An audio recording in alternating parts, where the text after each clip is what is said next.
les mêmes avantages? Est-ce qu'elles avaient les mêmes? Est-ce qu'un homme et une femme, Un homme, il devait mettre les pantalons et la femme, elle devait mettre des robes? Et tu crois que c'est que ça, la différence? Replacer des figures de l'égalité des droits sur une frise chronologique, c'est ce que sont en train de réaliser ces élèves de primaire. À n'en pas douter, certains visages leur seront plus familiers que d'autres. Au fil d'un parcours rassemblant de nombreux ateliers, les jeunes sont amenés à interroger préjugés, stéréotypes et discriminations. Objectif, former les citoyens de demain. Présenté lors des éditions précédentes des Semaines de l'égalité, le parcours prend cette année ses quartiers permanents à l'école élémentaire du quartier des 15.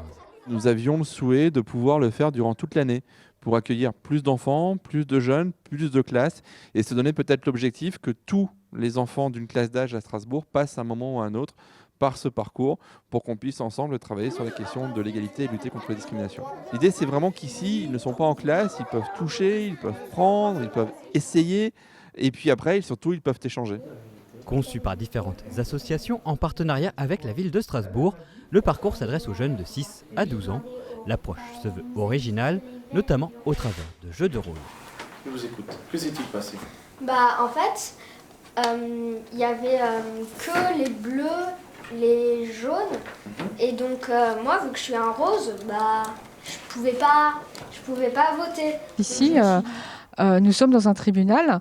Et dans ce tribunal, on s'y retrouve, les classes s'y retrouvent parce qu'à l'arrivée, on leur a fait subir une petite discrimination. On a par exemple dit que les enfants porteurs d'un badge bleu ou jaune n'étaient pas autorisés à jouer dans la cour, ou bien n'avaient pas le droit de voter dans la mairie qui se trouve un petit peu plus loin sur le rallongement de la récréation.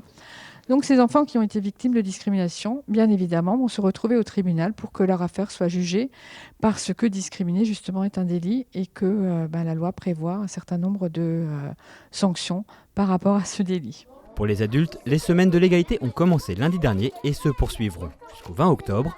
Au programme, rencontres, ateliers, spectacles dans toute la ville.